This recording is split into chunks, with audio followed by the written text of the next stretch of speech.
Probably not a move you're doing your first time. No, it's not. Maybe it is. Maybe she just watched like a lot of porn. It's very possible. Welcome to another episode of the Creature Popcast. I'm Mike. I'm Lindsay. And since we dipped our toes into the genre last episode with Jason Goes to Hell, we have a little slasher spring fever going on. So for the next couple of episodes, we decide to provide you all with a pair of bespoke, his and hers, slasher flicks. One picked by Lindsay, one picked by myself. And I'm going to go first. So, today we're talking about the 2006 slasher mockumentary Behind the Mask, The Rise of Leslie Vernon, written by David J. Steve and Scott Glosserman, also directed by Scott Glosserman. It's a movie that asks, how clever can we make a C+ film paper on gender studies and horror? Lindsay, do you want to tell me how clever they can make a... Okay, sure. I mean... I actually, on rewatching this movie, was surprised how horrible it was not.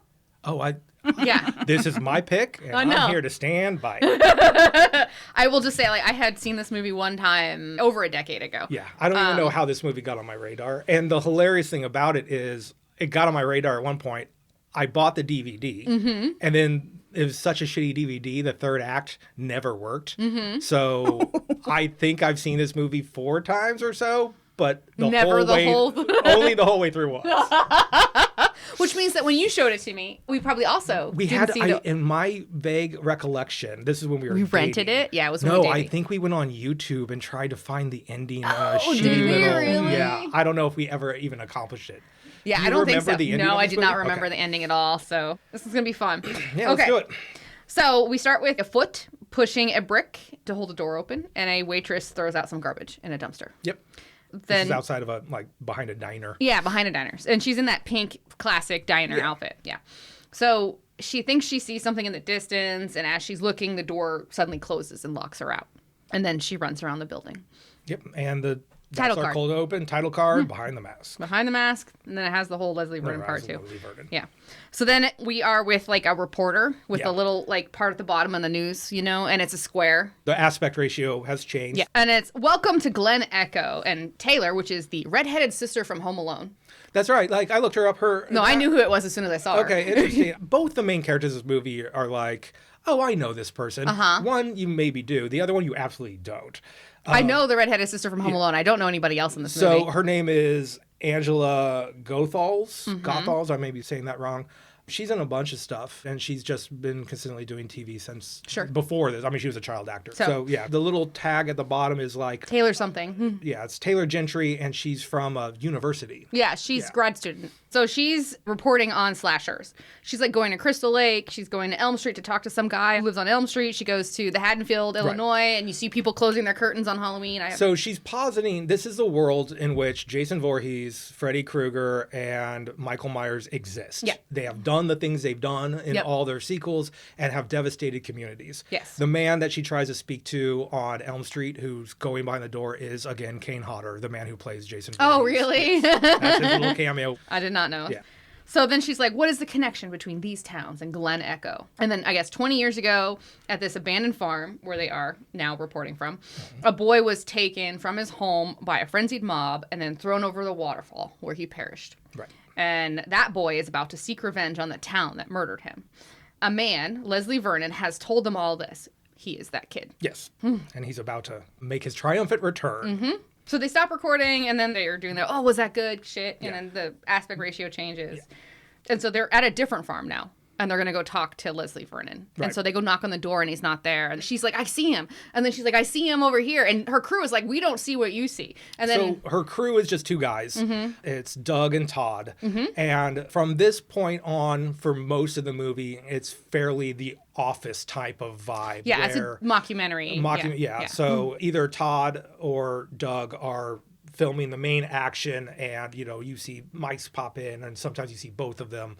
That's just how we going forward. Right. So then the guy, this Leslie guy, he jumps out and scares them.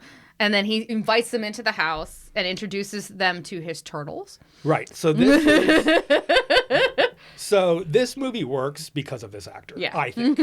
Agreed. Yeah, right? Like there are different levels of great happening in this, but this actor's name is Nathan Basil. And, every time I see him in this movie, I'm like, oh, he looks like that guy from that thing. But he's not. He's not in anything. He's not in anything else. But if you go into his IMDb page, he is the production coordinator for hundreds of episodes of Storage Wars and The Deadliest Catch. This guy works, but just not in front of a camera. Right. I bet he appears in front of the camera every so often, just like possibly. So I was like, I wonder if his image is just sort of like in. I don't know how much you're watching Deadliest Catch and Storage Wars. That is an ex-girlfriend ago that I had to watch a lot of that show that I don't like to revisit in my brain. So like in my memory, I had literally like pasted the guy who played Moriarty in Sherlock onto this guy. Then so I'm like, oh yeah, that makes sense. It's the same energy. Yeah. This guy is a doofus. He's jovial. He's playful and kind of a dork, and then can turn on a fucking dime. Yep. And it's so good. Yeah, it was good. Okay, so he introduces turtles to the cast, and then the turtles are named Church and Zoe. Yeah. Which are the names of there's so much. Look at that horror movie shit. Those are the animals that came back initially in Pet Sematary. Pet Sematary too. Okay. Well, then he says he only keeps pets that he can eat. Yeah. So then he shows him his books, and they're mostly textbooks, and but a lot of them are magic books. A lot of them are magic books. So then then he plays a sleight of hand trick on the cameraman, who's like, "Oh my god, it's so good!" Yeah. Suddenly the cameraman has a deck of cards in his pocket. And he's like across the room. Yeah. Yeah. So then we're at an interview set up in the house, Yep. and Taylor's asking him, pretty much why isn't that basically why we're doing it? Isn't what we're talking about terrorizing innocent people? And then Leslie laughs, and he's like, "You came to me to know why they do what they do, and I can't just explain it to you. You have to understand the whole process." Yeah, you have to basically. I can't tell you. You have to see the whole thing. And she's like, "Okay, show me." And he's like, "Well, let's go." And she's like, "Where?" And he's like, "To my house." So we're off to the ancestral home, which all of our slashers typically have one. Which we had already been introduced to in that newscast. Yeah, in that newscast thing, and it's a bunch of land, a farmhouse, and an apple orchard, which is really important. Yes, it is. Kids come here on the anniversary of this kid's supposed death to dare each other to stay the night. And that's when Leslie has decided to start his revenge. It's 20 years later. Yeah, so step one is anchor the legend. He's giving them lessons. So he takes them to the apple orchard. And the story is if you go out into the orchard on the night of the harvest moon and till the soil will be wet with blood. And you can hear his mother's body swinging in the trees. Yeah. It's so great because it's like so melodramatic. And like this is literally like a camp counselor telling a ghost story. Right. And then like you could hear her body in the trees. And then everybody waits and he goes, just kidding. And he goes, just kidding. Guys, we got the harvest moon. We got a month to go. He just switches from like serious to like, guys, you're being dumb. Yeah. You're the dumb ones. So then the next day, Leslie's like working out, kickboxing. Another great thing. He says he has to do so much cardio just to keep up with the victims. And why? Because they get to run their asses off and I have to look like I'm just walking. Like it's taking apart all these little tropes of like how much prep you have to do to make people believe you're a supernatural force. Supernatural killer, yes. Step 2, find the target group. So now they're at a high school and they're across the street and they're spying on these kids. And he's like, everyone thinks that we just wake up one morning and find a girl and obsess over her. But it's more complicated than that. They need a supporting cast. A little from column A, the good-looking jocks with healthy libido that run fast. A little from column B, the nerdy smoker skater kids that run slower. It's funny. I was wondering how we were going to deconstruct a mockumentary, and it's just like, I'm just going to write the script. I'm just going to write the script. And then a Survivor girl, which they now, I know. I need to do a timeout. Yep, Survivor Girl. This movie fucking tries to make Survivor Girl happen, which obviously we all know the parlance in these horror movies is Final Girl. Yeah. That's something that we're going to talk about a little bit later, and also next week. Mm-hmm. But it just rubs me the wrong way that there is like a built-in, like the term Survivor Girl was coined by a gender studies person named Carol Clover. You looked this up. Okay. Well, I also try to read her book, Men, Women, and Chainsaws. It came out in 92. Awesome fucking title. And I have to admit, I couldn't get through it, but that's almost 100% not the book's fault. It's always my fault. Don't finish books. I'm bad at finishing anything, really.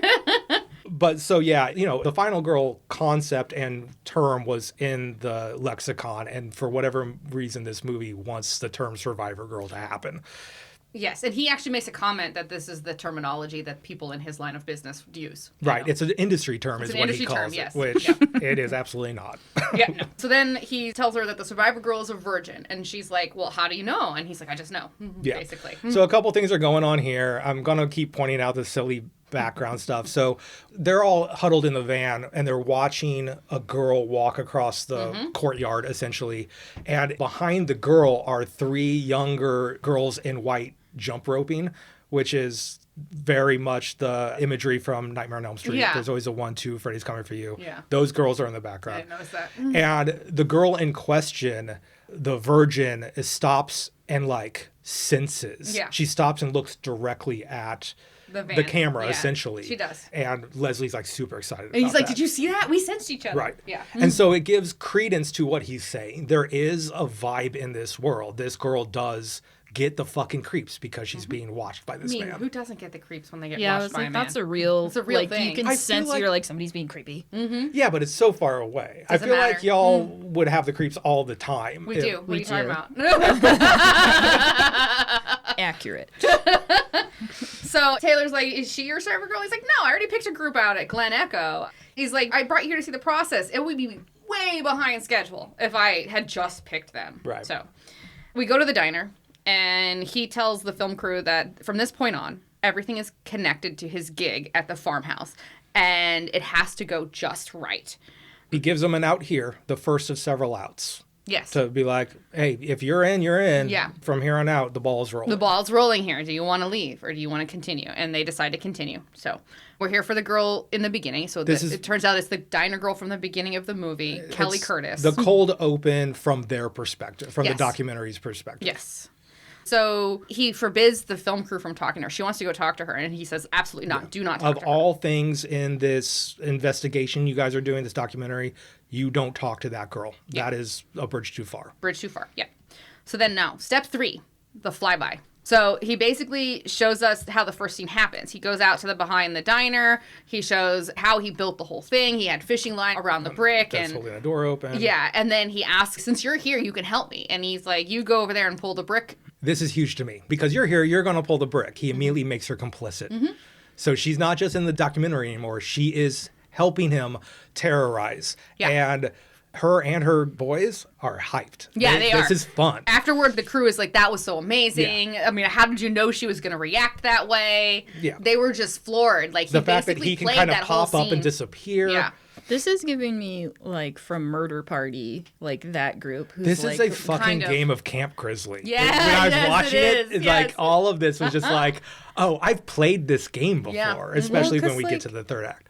sort of, you could give the documentary crew a pass for not interfering because the documentary crew's job is to, like, observe Well, and, like, report and not interfere. But now they've just you see where this is interfered. going. And Yeah. the documentary crew increasingly gets involved in this, and they keep crossing lines and then telling themselves they're not crossing lines. Yeah. It's nothing mind-blowing, and it's actually very subtle of this. And towards the end, there is a moment where he's like, we said we wouldn't interfere in this. And you as the audience go, bitch, you've interfered. Yeah, you've been interfering. It also is giving me, like, cult leader vibes because Yeah. I don't think This actor's so good at that. I don't think a cult leader just comes out and is like gets control of you right away. I think it's like slow and implicit and just like just pull the brick. He keeps, What could that He keeps hurt? giving them, and then you do a little more and a little more and then you've gone so far. Absolutely. And this is the first of like 3 times that he goes, you can go. Yeah. You should go. You should get out of here. Yeah, but they And don't he- go. Yeah, it's And honestly, like, that's insidious on its own. Because, Yeah. like, by giving them the choice, they have to choose to participate, you know? Yeah. And they are, so. I don't and know. also like a cult leader, he says, you can do this, but absolutely not this. Yeah. Don't, it's Bluebeard. Don't go behind that door. It's don't talk to that girl. So he tells them he just wanted Kelly to get a little paranoid. That's the whole point of that entire episode. So now they're going to go visit Eugene and Jamie. Just real quick, as they're leaving, a man pulls up to the diner, gets out of the car, and one of the cameramen goes, who's that guy? And Leslie goes, who knows? And they cut real quick. Oh, okay. Okay, I missed that part. That becomes, it becomes important later. It shows you See, that like, they're, the cop or something. We'll get there. well, yeah, we'll get there. And it's important. I love it because there is a horror movie going on. This is the moment where this character would enter the horror movie. Yeah. But we don't see it because we're with We're with the documentary crew. Yes. Yeah.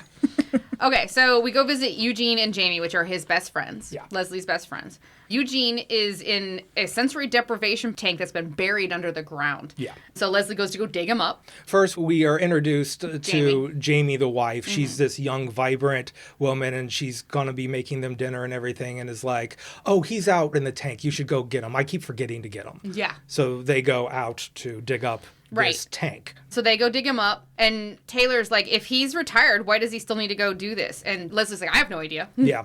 The sensory deprivation is for, like, yogis, he says, like, monks to, like, make their heartbeat go down, like, a beat per minute to, like, in case you need to seem dead. Yeah, exactly. Yeah. And then when he digs him up and gets him out, he's like, oh my God, he's been here for 3 days. Yeah, he thinks it's Tuesday and it's Thursday. Yeah. This is an older man. Older man. His name is Scott Wilson. He's probably the best known guy in this. He's a character actor that's been in a lot of stuff. Yeah. I'm sorry, he's not the best known person in this. There's 2 cameos in this of huge horror movie people. There are. Yes, there are much bigger. Not even counting people. Kane Hodder, who was in it for, like, no words in 1 hot second. So. Okay, so they're staying for dinner while Jamie cooks dinner, and Eugene tells about the past as a killer. Yeah. As he's talking, he's demonstrating his knife work, is scaring the crap out of Taylor. He's not being flashy. He's getting increasingly worked up, Yeah. and he, like, annihilates a carrot with a knife. I think it was a pepper, but yeah. Okay. Sorry. He talks about how and the old guys just went in and murdered and never thought about returning. Right. It was all about, like, come in, annihilate, leave. But then the likes of Freddy Krueger and Michael Myers, where they come back like a curse, was a radical change of philosophy. Philosophy, yes. Yeah. And he's calling them Jay instead of Jason and Mike. It's not saying their whole names because they're just like legends in his field, but they know each other. They work together. And apparently, according to the screenwriters of this was supposed to be Billy from Black Christmas. Oh, really? That's what he was, like, very much supposed to be. And then as the drafts went on, they just kind of, like, cut that off and off and off because he was, like, an old school slasher that got no credit. Yeah, that basically, is basically what they were, going for here. So these kind of guys kind of change the whole business. And she's like, what business? The business of supernatural killing spells. Is like, no, the business of fear. Yeah. Leslie and Eugene both have a look when she says supernatural horror that is like, she doesn't get it yet. Yeah. And Eugene basically says that they are a counterpoint to good. You can't have good without evil. So they are going to be slotted into all of humanity, all of humankind's evolution as being the senseless evil to weed good out into the world, which is insane. It is. But also that's their jam. That's their thing. So then Eugene starts asking Leslie about the plan, about the red herring, and giving advice. And Jamie has an idea to knock off a librarian. And Taylor's like, what's a red herring? And he's like, it's a preliminary strike involving Kelly indirectly. Yeah, this is all going from, like, meal prep in the kitchen to conversationally drinking beers over a grill to having coffee in the living room. It's all very, like... Could be talking about anything. It could be talking about anything. Anything, yeah. And the fact that Jamie is... So the dynamic becomes fairly evident in this scene that Jamie, Eugene's wife, they're like 20 years apart or more. She's the final girl that married the slasher. She is, definitely. It's no, awesome. you know that, yeah. Stockholm Syndrome. It becomes like more talked You about can tell that, later, but that's the vibe right away. Yeah. And Jamie's going, her like, hey, what about the librarian? She's the one who gives Leslie the idea of killing this old woman. And so she's just like, this final girl's in. Like, this is exciting. Right. This is career building. Yep. So they're in the van outside the library, and Leslie's like, the next step is to get this article into Kelly's hand. The article is about a suspect that was questioned in the rape of Leslie's mom. And turns out that Leslie created it, and he made the photo look like Kelly using CGI. Yeah, it's not... It's not even real. She doesn't even have a great uncle. Yeah, the suspect is supposedly her great uncle who raped Leslie's mother. Yeah. Making Leslie eventually 9 months later, and therefore related to Kelly in some way. So we are at the point now, he tells the crew that we're at the point of no return. Yeah. You have to decide to stay or go. Once again. And once again, they stay. So Leslie breaks into the library and places the article where he hopes Kelly will find it. He tells the crew he also swapped out the microfiche with a fake article. This all looks great. It's in a real library in Oregon. Yeah, it's a real big, like, central library. I love when library scenes are in a library. They're huddled in the stacks. Yes. And there's green lamps on, and Kelly's working, by herself on a thing.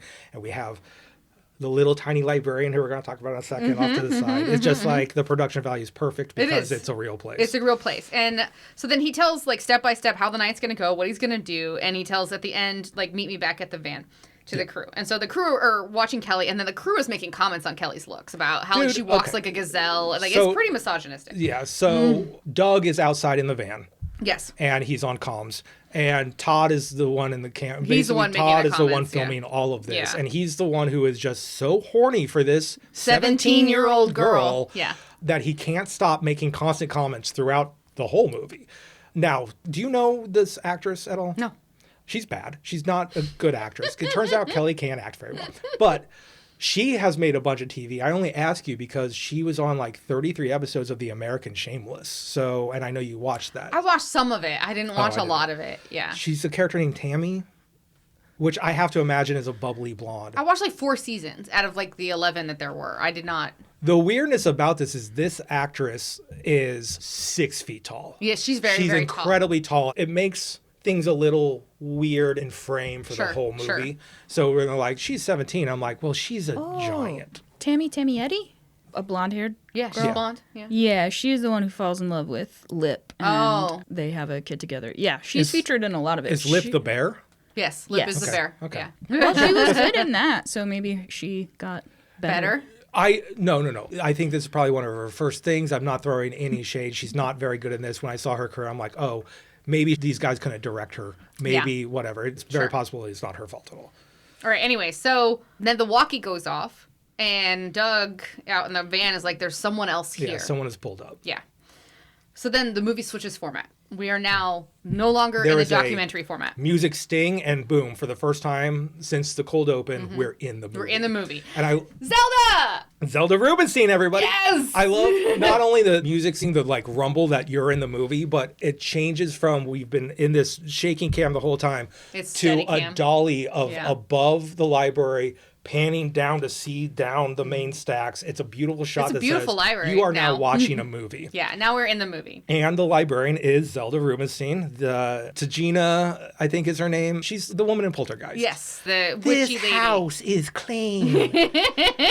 And they have put a 4'5" woman next to this 6 foot something young woman, and it is hilarious. It is pretty funny. But she's a librarian that's going to fulfill her part. Yes, which is after she questions this article, she wants to see the microfiche. Yes. So Kelly asks the librarian for help, and she reads the article. And the librarian tells the story of how Leslie's mom had a bastard son who was forced to live in a cider house and worked the farm like a slave with only a hand scythe. Yeah.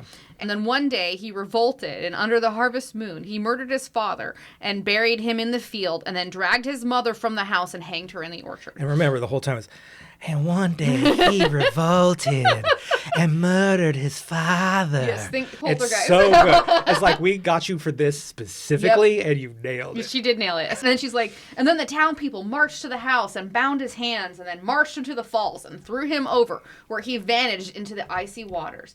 They never found the body. Water's that cold, bodies don't come up. His bones were picked clean by turtles. Yes, she did say that.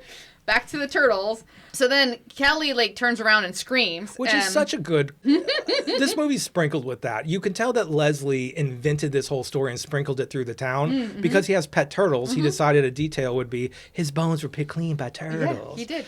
He's playing everyone. He is playing everyone. Okay, so Kelly is screaming. Leslie is in a creepy gray mask with a scythe. Leslie has popped up with his full costume on. Right behind Zelda. Then I wrote, did he kill Zelda or did she faint? I couldn't tell. Yeah, this is a micro-budget movie. So a lot of the gore and kills in this are really truncated or cut off or done almost off screen. Right. I assume she was killed. Okay. I assumed she was killed, but wasn't because sure. He does the scythe and she falls down. But also it's important to know that the documentary crew isn't close to this and maybe didn't even see it. Right. Because they don't react to the first murder. No, they don't. Like they should. No, they will eventually when shit starts really happening. Correct. So then Robert Englund is behind Leslie with a gun. And he yells, Leslie, no more. It ends here. Leslie, no more. It ends here. So it's Robert Englund, of course, Freddy Krueger. Freddy Krueger. Is playing Donald Pleasance. Yes. Playing Dr. Loomis. But his name is Doc Halloran. Doc Halloran, which, again, they're drawing from The Shining. They kind of do that a little too much in this, referencing other things. But Robert Englund is dressed exactly like Pleasance from Halloween. Yes. And he's got that Donald Pleasance, like, bravado. Come to me, child. Yes, he does say that. Yes. It's great. And then Robert is like shooting at Leslie and Kelly runs to him. And then we're back outside with the film crew and they're all excited because they have an Ahab. Okay, so Leslie jumps like a monkey all over this library and then they Parking cut lot, to back right? outside. Yeah. We're no longer in the movie. We're back into the documentary. Leslie is ecstatic because he has an Ahab. And the documentary crews are just like feeding that energy. They're like, we have an Ahab. Wait, but they have no idea. What yeah, he's Taylor's talking even about. like, what's an Ahab? And an Ahab is a reflection of everything that is good, willing to defend the good at a great personal cost. Right. He is Dr. Loomis. So the next day, we are at the diner, and the film crew are wanting to talk to Kelly. So, like, Leslie's not with them. I'm sorry, just a little pushback there. We are there. Taylor wants to talk to Kelly. Todd, the film person, goes, I cannot express how bad of an idea this is. Taylor wants He's to talk going to along Kelly. with it, but this is exactly what Leslie said not to do. Right. So they are at a table, and Doc Halloran, Robert Englund, is in the background. Yeah. And he decides to confront them in the diner. And he's like, dude, he told you his name is Leslie Vernon. This is Leslie Mancuso from Reno, Nevada. Yep. And they get a little spooked. You have no idea who you're dealing with. Yeah. And they leave without talking to Kelly. Leslie then confronts the crew about... Well, they leave because Taylor notices out the window that Leslie's there just leaning against their van. Okay. She's like, we got to go. So Leslie confronts the crew, and he's like, don't ruin my life's work. And then Taylor confronts him back, and Leslie actually gets violent with her. I love this scene so much because it starts with Leslie doing his thing. He's like, hey, this is me. This is what I want to do. Where's the trust? Like, he's kind of exasperated but funny. And then she comes back and escalates it where it's like, trust? What about this? Who's Leslie Mancuso? Have you ever been to Reno? And he grabs her neck and puts her up against the van. And it is frightening. Yeah. Because he goes from, hey, I'm Leslie, to like, now, I'm do gonna not hurt you. fuck with me. Yeah. And she is definitely scared. And he says, I will tell you what you need to know. Now get in the fucking van. You've seen this interaction in a abusive boyfriend thing, and it's all being filmed from Doug's perspective. Doug is inside the van. So you're seeing this from like low down outside of the inside of the van. And it's Todd like, filming? Todd is outside because Todd was the one in the diner with her. This is Doug, and it's like very much uncomfortable because it's like you're not supposed to be watching this, and that carries on to the next scene too. So he basically tells him he's not Molly Vernon's son. Yeah, they're in his home, not his ancestral home. Yeah, where the turtles are. Yeah, where the turtles are. Yeah. And he's like, look, the guy was my psychiatrist when I was a kid. I made up this story, but it doesn't matter what the story is. This is what I decided to do. What I'm this doing. Is my life's work. This is here. my life's work here. And you can go. Maybe you should. This is another. All of this is being filmed from behind. From like behind. A hallway or something. And like through a crack of a door. Yeah. It's supposed to be a private conversation. And Leslie notices it, looks dead in the camera and goes, turn it off. Yeah. And the camera cuts. So the crew has to stay or go. And then the next day, they meet Leslie at the farmhouse. And Taylor tells him that they decide to see it through. Yeah. It's funny. It's this foggy morning in the orchard. Leslie's just leaning back on his car, and here comes the van of the documentary crew. And Taylor gets out and kind of leans against the car, too. And it's this vibe of like, the band's back together. And I'm like, this is fucking insane, guys. Go the fuck home. So they, as a group, go into the Vernon farmhouse, and Leslie tells them about the rules of chasing victims indoors. This is fun. The closet is a sacred place, symbolic of the womb. Yep. So we're talking about Jamie Lee Curtis in the closet at the end of Halloween. And that they don't want to stay indoors for long because it's easy to get trapped and, stuff like that. There's a code of ethics that they have, Rule so they number won't one. go into the closet because that's a safe space. It's a safe space. This is all Leslie telling you the rules of Camp Grizzly. Yes. Rule number 1, nobody gets away. Leslie tells the plan to the crew, like how he is going to stage and direct everything for that night when the kids show up. Then, so like as he's telling it, we kind of flash to like it feels like a real movie playing out, but there's a narration over it. How I wrote it was it's a reenactment of scenes that haven't happened yet. Correct. That is right. It's a reenactment of how Leslie's telling the documentary crew this night's going to happen. So all the actors, all the victims, the kids are here. Doing the night. And they're talking over it. So the kids are partying and the lights go out. And the jock goes downstairs to fix the fuse, but he brings his girlfriend in, like, full-on, like, gratuitous boob shot. And then there's a voiceover, and Taylor's like, oh, Leslie, don't you think that's a little gratuitous? And he's like, this is my story. Yeah, it's just a lingering boob shot. Luckily like, not on the actress. It was just like, this is full-on boobs, and I'm just going to lightly play with her boobs. And it was there for a while. And they're like, we could stop now. And he's like, no, we can't stop. I'm telling this story. Yeah, this is my story. And then the lights in the basement go out, and he kills the guy, and then lets the girl go because she needs to go tell the story, you know? And then he puts the guy's body in the shed. And then Leslie wants Kelly to go to the tool shed, and this is the moment where she goes from victim to heroine, he says. She's going to empower herself with cock. Yes. And then Taylor's like, what is going on? You can see in her face. Like, what are you fucking talking about? She goes, come on. Like, she's just like, come on with this shit. Then they talk about how, like, all the weapons are phallic symbols, and...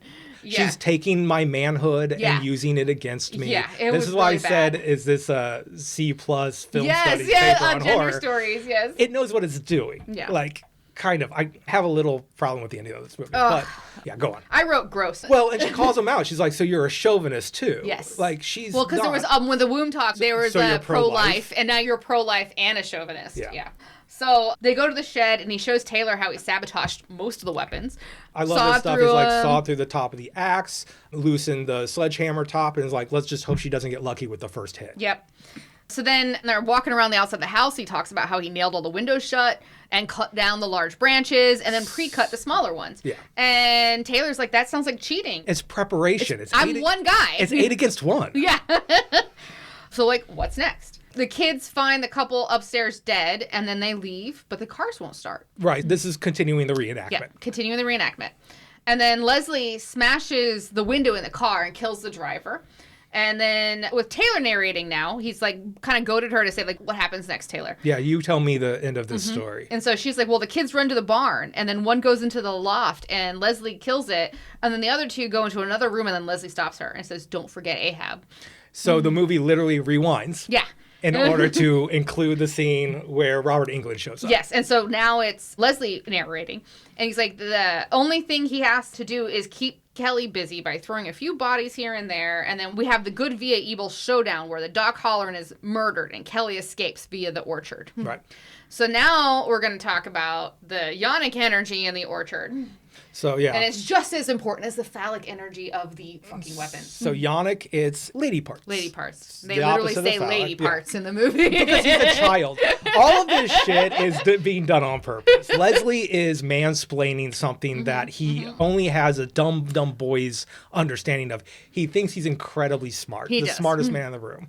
Unfortunately, it turns out he's right, and that's why I don't love how this movie sticks to landing. I get it. All right. So, Kelly gets into the shed and gets an axe and goes into the cider house. And then it cuts out of the reenactment, and they're in the cider house, and he's pressing apples in this cider mill. Yeah. And she's like, what does this thing do? And he's like, well, it crushes apples and juice comes out. She's like, what does it do for you tonight? He goes, well, someone's going to get hurt. Yeah. And that's the end. It. It's a very interesting part of it because we're jumping to them to a version of the movie that may or may not be coming up.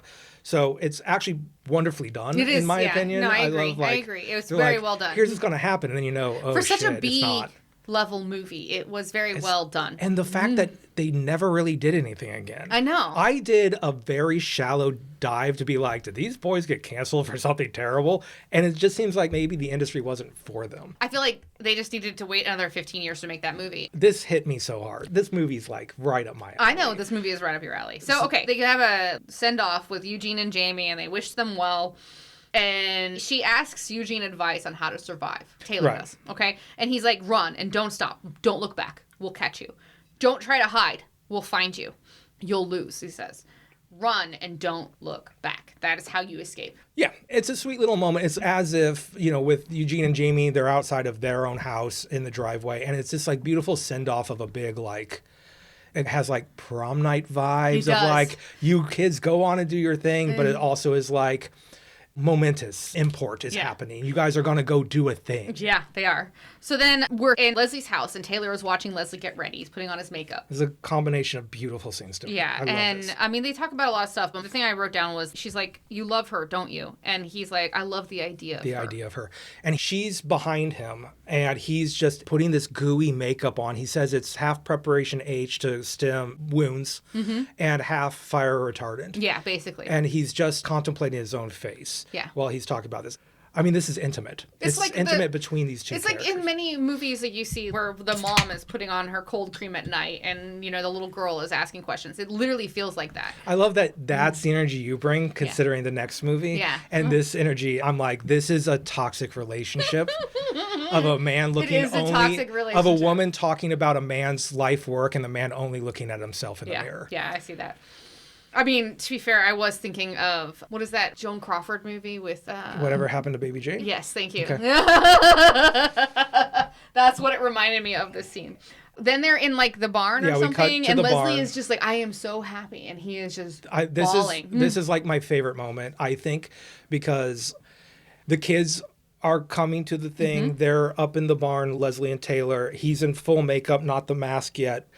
And Taylor's just listening to him going, this is my Christmas. If I don't take a moment, it's going to go so fast. And he gets so overwhelmed with emotion. He starts crying and he just goes, I'm just so happy. And she's like trying to like... find a place to touch him. Yeah, to like make him feel better. And then eventually goes for his hand. She holds his hand. Yeah. And this is like fucked up, man. Yeah. So then we got to, he's done with his emotionals and he's like, there are 8 kids here. I took the spark plugs from their cars. And because they're upstairs in a room just waiting for these kids. What he calls a staging area. Staging area, yeah. So they're waiting for the couple to come upstairs that he first planned on. They're going to have sex, and that's going to be the first. You have sex, you die. Yeah, because that's how slashers go. So then it's like, here we go. The kids are here. And then we hear sex noise. And then Leslie pulls the mask on and goes and murders them while the crew is in the next room. Now, we don't see the murder. We are with the crew watching them realize that now it is real. This whole scene, Taylor is like nervous. Yeah. And then when the murder happens, this is fucking real. This is happening. Yeah, they start freaking. So Leslie comes back in and Taylor's like so upset. And Leslie realizes that the crew has to go. He's like, nope. Everybody outside. Yep, everybody outside. He takes off the mic. He hands it to me. He tells him, you have to leave. This is my night. She's like, what are we doing? He's like, you have the, we can't just stand here and let this happen look. So you guys need to go home. You have to go home. And he's like, here's your mic back. And he's like, after tonight, I will either be in hiding, locked up, or dead. And we won't ever see each other again anyways. So he's basically breaking up with them. Yeah. He's choosing evil and he's ended up here anyway. So goodbye. And so he leaves them. He walks away. And the crew gets a shot of the house going dark. And because they walked through this prior with Leslie, they know step by step what's happening. When the lights go out, the kids have gone into the basement. They know the plan. Yeah. Now, the documentary is over. I love this part. So Leslie's disappeared. Lights have gone off. You hear some screaming. And Taylor's like, fuck it. Put it down. I still told you to take the camera off. And then it goes, cut. You're in the movie again. Yeah. And the voiceover from Taylor is like, it's over. The documentary is done. Yep. And now we're in the movie. And we actually see the crew members as people. Because, like, now we actually meet Todd and Doug. Like, full-on faces. Full-on, not just, like, with a camera in front of their face. You're like, oh, fuck. They're not in control anymore. They're not in control anymore. They're characters. So Taylor wants to stop it. And the crew are like, no, because we promised we wouldn't interfere. And she kind of like goads them into it. This is what's happening. And so they decide to go find Kelly because she's the final survivor girl, whatever. Let's just do this right. She's the final girl. They're like, we got to protect her. We got to help her. So they go immediately, let's go find Kelly. And then they come inside. They scare the pothead guys. They're like, where's Kelly? She went upstairs with that jock, which is not in his plan, Leslie's plan. Right. And we get upstairs and Kelly is full on reverse cowgirl. Thank you. Twirling her panties on top of her boyfriend. and it would be perhaps a little chauvinism to be like, because the boys are like, that ain't no virgin. But I'm like, it's kind of true. I wrote, that's like no virgin I've ever seen. That's what they say. That's probably not a move you're doing your first time. No, it's not.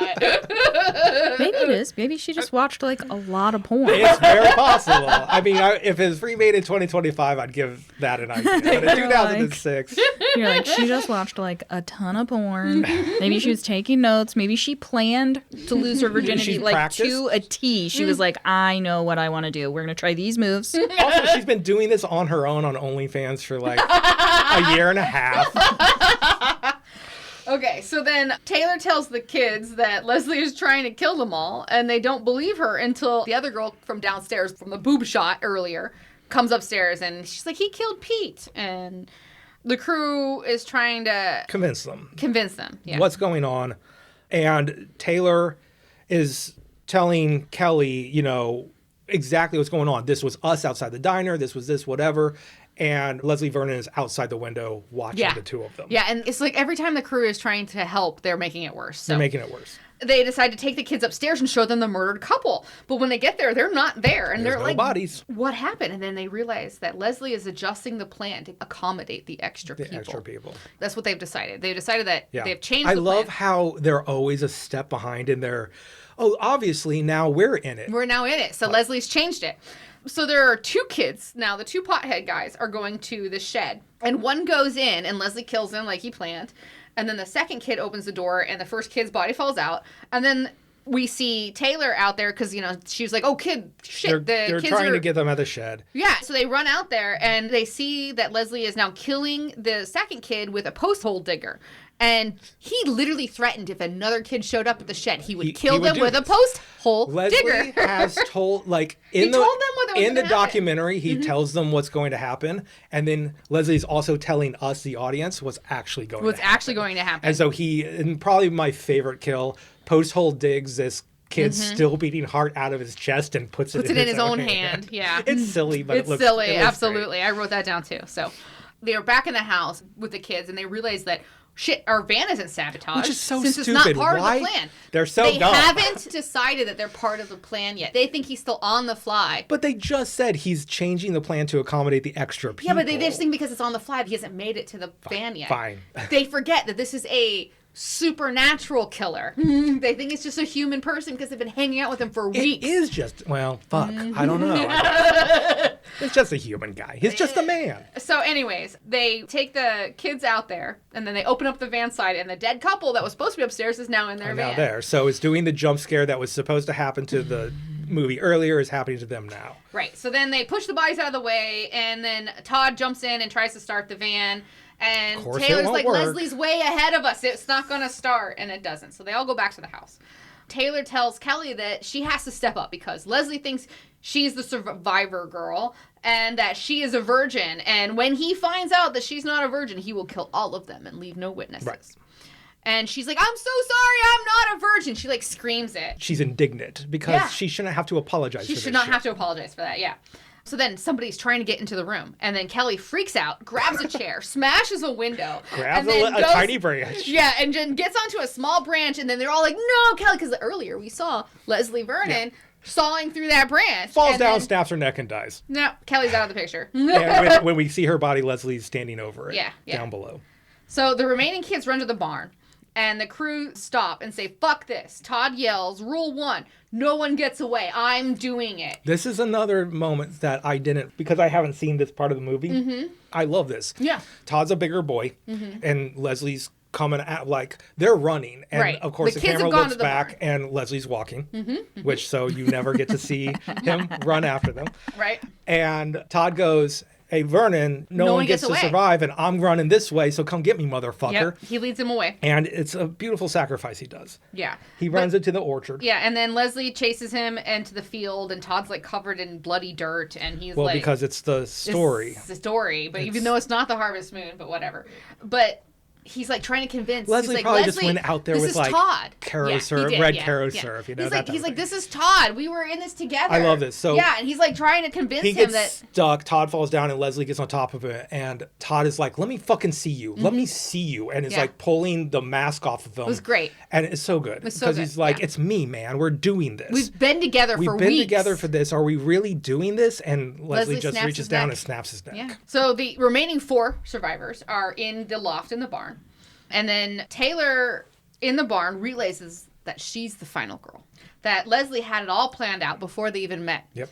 And that's why he even agreed to do the documentary in the first place. He's not changing the plan. This is the plan. Right. And then the 2 teenage kids, the jock and the cheerleader. They're like, oh, you're the virgin. You know, they're like, tell us you're the virgin. And Taylor's just crying. It's a little overwrought, the scene. It's a great moment that's kind of overplayed a little bit. But it ends with a very funny thing where the last, like, cheerleader girl reaches up and goes, Taylor, you gotta tell me. How do I die? What happens to me? Yeah, she does. But then Doc Holleran shows up. And Doug bashes him over the head with a shovel. They thought it was Leslie. And I wrote, oops. So the 2 remaining kids go up to the loft because they had gone downstairs, but now they go back up. Yeah. And Leslie kills Lauren, which is the cheerleader girl, and then hangs the boyfriend, the jock. Another good little death. Yeah. Because he wraps a rope around his neck and then jumps off with the body. And he falls off with it in the process, and he knocks himself out. Knocks himself out, yeah. But then the 2 remaining are talking. It's Doug and Taylor left. With Doc. Talking to Doc Holleran. Yeah. So Leslie sits up. And Doc Holleran fights him long enough for Taylor and Doug to get away, but not far. They look out a window and there's like a whole bunch of like spiky implements and farm equipment. Like he's booby-trapped all the way out. He's booby-trapped all the ways out, yeah. And then Doug stands up to Leslie for you got to go through me first. He's like, I love her. You have to go through me first. You gotta go through me first, and Leslie just takes his head and goes, boom. He just tosses him aside. So then Taylor goes down like a grain slide and gets to where the shed is, where Todd's body is. Yeah, and then she grabs the axe that she knows is a one and done. She knows it's a one and a done. And heads into the orchard. Down to the birth canal. Yep. So it's just you and me now, Leslie, she goes. She unzips her hoodie into a white tank top and like, come get some, is what she says. She does. It's the most unconvincing come get some I've ever.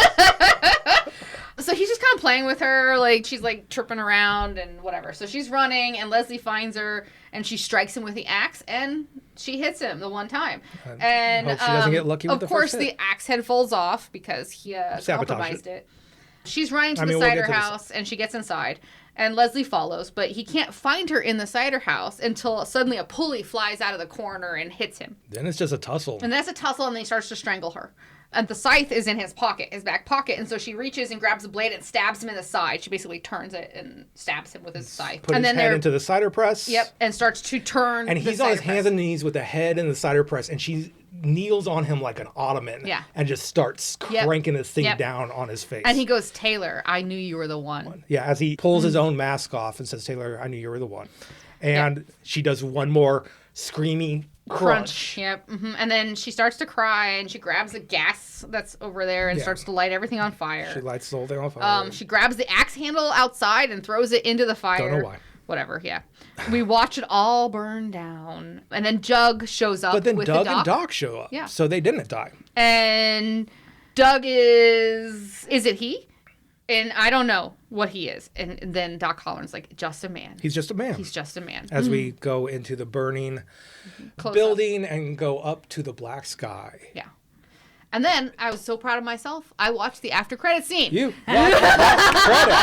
It's not an after credit scene. You just watched the credits. So it goes into a morgue over the credits. You know what? It's really easy to do when Talking Heads' Psycho Killer is playing. Because Psycho Killer is playing. And it's a great song. And so there's a morgue attendant and he brings out a gurney. It's basically a static CCTV camera of a morgue black room. and white. Yeah. And he brings in the gurney, a sheeted gurney, and then unzips it and a burnt corpse is in it. Mm-hmm. Yep, a blackened corpse, and then he turns around to look at the paperwork. And credits going. It plays the whole song. He does, and then right at the end, Vernon sits up. Black. Yeah, the end. Fun as fuck. It was super fun. Okay. I enjoyed it. I was worried about this one a little bit. I know you were, but what a great little movie. Yeah. My only complaint is it like deconstructs the horror genre and then puts it right back together exactly the way it was. It's not like it did a twist on it at all. It's just... I mean, it's Leslie said this is how it would go, and that's how it went. I love that. Even at the beginning, when you're meeting the turtles, and you're seeing the library where we talk about Grey's Anatomy and all these different textbooks, and then we talk about magic and sleight of hand and the trick with the brick. It's like, it's positing that all of these slasher things, like, it's all set up. It's all sleight of hand. Like, they planned all of it from the beginning. That's what this movie says, yeah. And yes, it is sleight of hand. And a lot of magic is opportunity. There is a part in it early on where they talk about Springwood, Nightmare on Elm Street, how he's doing it so effectively, they start telling lies about he can kill you if you dream about him. And in this day and age, you could make people believe in anything you want if you're clever enough. If you're clever You don't even have to be that clever. No. You just need to be like steadfast. It was a very interesting deconstruction of a slasher movie. And it was entertaining because Because of the actor who plays Leslie. The actor, He's but also so like, good at this. I know I had seen this movie before, but I forgot until like I'm like, okay, well, it makes sense here for him to change it up and for him now to include them, because obviously, why would he leave witnesses? Right. You know, yeah. And when you get to it, you're like, oh, we were part of the plan. You're like, oh, of course. Of course you were. And it's kind of a surprise. So you go, oh, yeah, this guy that we've got to know wouldn't just be a part of a documentary. He's not that much of a narcissist that he can let people exist out in the world knowing who he is and what he has Obviously. to do. Yeah. This thing was never meant to be. So this actor has tried, like, they tried to make this a franchise. They wanted to make this to sequels, which I would have been super down for. Sure. But it's just like... I feel like it would have cheapened it. 100%. I don't need another one of these. Apparently, the writer did a short just last year called Wait For It with Nathan reprising the role of Leslie Vernon. Yeah. I was going to do that last night, but then I was like, I'm going to bed. Yeah. So I'm going to track 1 that. a.m. And also, maybe I don't need it. I think this is a perfect little encapsulation of a thing. It was. I would recommend watching this movie. Yeah, it's great. Yeah. I just love how Leslie can go from, I'm just a goofy dude with a little soul patch, to like, shut the fuck up or you die. And you believe it. Yeah, you do believe it. So with Survivor Girls, quote unquote, out of the way, next week we're going to deal with Final Girls. Hell yeah. We're going to do your wonderful movie. I love this movie. It's going to be so good. The Final Girls. Yeah. And we're going to do the Final Girls. Is there more than one movie called Final Girls? Yes. There's one called Final Girl. Oh. I think Final Girls. Okay. But I remember they came out like basically the same year. They did, like a year and apart it was or confusing something. Stuff. Yeah. So this is... Malin Ackerman. Yeah, Malin Ackerman. This is Middlevich, Thomas Middlevich. This is... Adam Devine. Thank you. Bumper is what I thought. Bumper. A lot of good people, fun movie, and actually absolutely has a deeper, more a beautiful thing to deal with. This will be a fun trip next week. Yeah. Yeah. We'll see if you can cry. But with all that said, is there a question from John? What real-life situation would you turn into a horror movie? I know the obvious one is like what's going on in our government. I was literally going to say what's going on in our country I would right say now. I would that never write about what's going on. Margaret Atwood did a pretty good I mean, Handmaid's Tale. So funny. Have you read that book? It wasn't really a horror movie. Well, I mean, it was post-apocalyptic. Oh, definitely post-apocalyptic. I mean, in the book, it's a nuclear war that Yeah. spouts the recreation of that society. Sure. I mean, in the technically, show, that's the show also. Yeah. I heard there wasn't a nuclear war There in the show. was this nuclear war. There was a section, a bombed out section. They would literally send people to die as they cleaned it up. Okay. Yeah, there's I've like never watched they it, send so you I'm to just- the colonies. Yeah. In the show, I think only like the first season really follows the book, and then every season after that. Has Well, yeah, just because been, like, the book they've is just gone. like literally one person's story. Yeah, And we don't the even first know season what ends where the book ends. Well, and we don't even know what happened to her. That's why Like, they and just find her cassette tapes. 'cause the it's so old. seasons following after that they've picked back up. I think Margaret Atwood is like advising on it. Well, I love how Margaret Atwood said she's Canadian, but she could never set the book in Canada because she couldn't imagine something like She that couldn't happening imagine in that Canada. happening there. Sure. Yeah, but she could imagine it happening in the United States. So off base. That would posit some psychopathic country going, oh, we're just going to eat Canada for no reason. That's where we are, Michael. What? You know when they talk about like the old school prophets and like, oh, they don't make like the predictions about the world. I think they do. Well, that's actually what I was going to say is answering this question is a real life thing that I've gone through. So I've written stories my whole life. I thought was going to be making comic books, but I can't do it.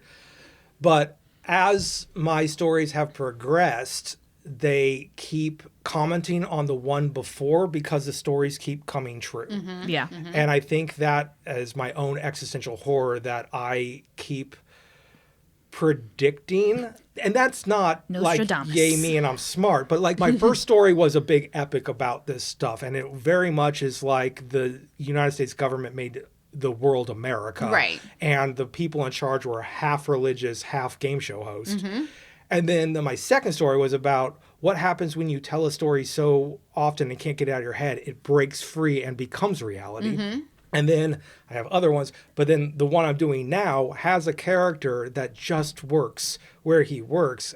And when another character is like, oh, you used to draw? He's like, yeah, I stopped because it kept coming true. that's my life. Right. And it is like, that's real. So I kind of live in this place where I'm like, should I really start thinking happy thoughts to make shit happen?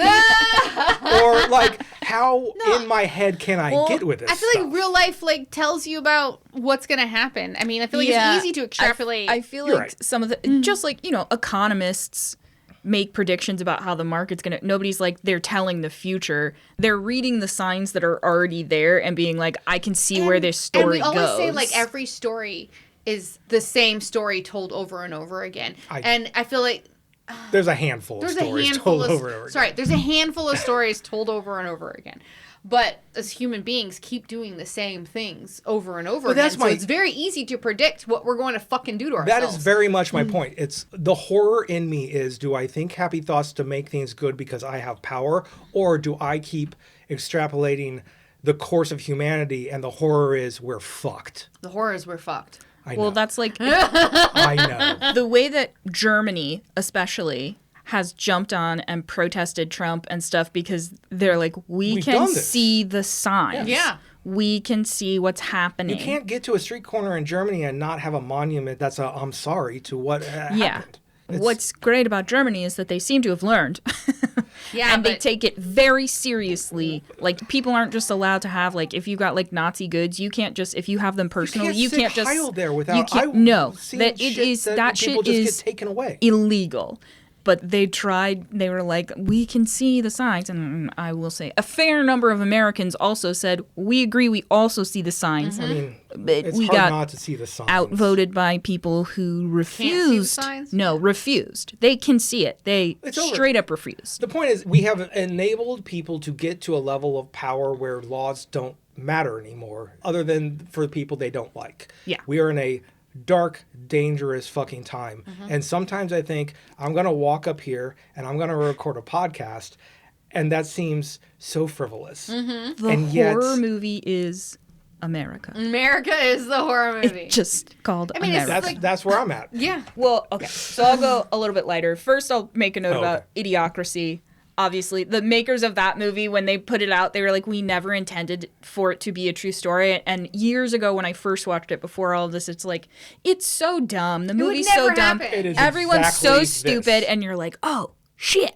That guy predicted it. I have not actually watched this movie in 25 years. It will never came out. But the thing that I thought of, America, that's a horror movie. But the next thing I thought of was like all my anxieties. So like, I don't eat at Gates Barbecue, but I know that people go there, and I've heard stories about how, like, they yell at you when you come in. Like, you better know. Are you talking about Gates Barbecue? Gates. Yeah, that's what she said. I thought she said Dave's. God, my hearing. Yeah, you would better know what you want to order when you get in there. I could tell you stories. There's like, I don't drink caffeine anymore either. I'm really no fun anymore. But I always used to have a real anxiety about going to like coffee shops because I'm not a fancy espresso. Like, I don't know what the drinks are, and it just feels like too many options. Yeah, and you're you should know what you're doing. And they're like, the lines are long, so they're trying to move you along, and so even when they're not outwardly like mean to you, there's like pressure in my mind to like get out. It's the same thing when you go to the grocery store and you can't get your money back in your wallet fast enough, and they're already scanning the next person behind you, and you're like,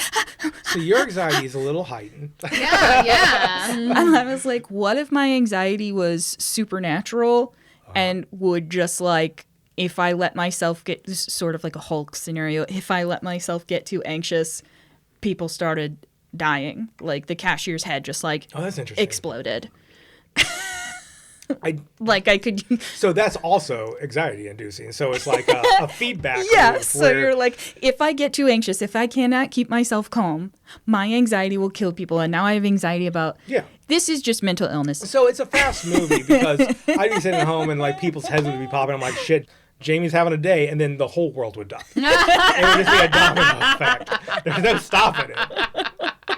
But to your point, like in high school, I used to, like, me and a couple of my friends used to stand outside of Gates Barbecue and be like, guys, what do you want? We had to plan it because you walk in and they're like, Gates, what do you want? Gates, what do you want? And Brisket and fries, please. Brisket fries. extra sauce. I'm sorry. Yeah, you Super better have your potato whole order. Don't get down to where you pay and then realize that you forgot to add. Don't You're do done. that. You're done, yeah. You got to do it again. Don't do it again. I was I haven't like, been there since my that's son what was my young. horror movie would be. Would just be like That's interesting. Anxiety. It'd just be anxiety. that kills people. It could make other people also feel my anxiety. My biggest like horror movie fear would be like an apocalypse, but I'm like across the country from my son, and I don't want to be in an apocalypse without my son nearby. It's like Sarah Connor trying to get back to John Connor. Dude, you you're know? trying to- Yeah. You're just trying to get yours is like an epic where you're Yeah. trying to get back to your son. That's or even it. a little small, like a planes, trains, and automobiles Yeah. trying to get to Yeah. the kid. That would be the movie for me. It'd be like the trials to get back to. There's a way to do that I'm funny. happy. There's a way to do that Absolutely. like, harrowing. I just need to be with you for the apocalypse. We just need to be together. And then you guys get together and you're like, yay, and then a bomb drops. on yeah, your head. exactly. Now we're yeah. All right. Well, I think we answered it. Yeah, we did. Do you guys have a question for John? You can let us know on Instagram or at creaturepop@gmail.com. John will give us your questions and we'll do the thing we just did. Yeah. But you have just suffered another episode of the Creature Popcast. I want to thank our producer, Jamie. You can find her at cherrystreetstudios.com or cherry_street_studios on Instagram. She makes our words sound good. I want to thank Kevin MacLeod for all of our music. All of our art is made by Lindsay and myself. You can see all of that and get all of our episodes and our t-shirts and our yonic imagery at creaturepop.com. Until next time, bye, John. Bye, John. Bye.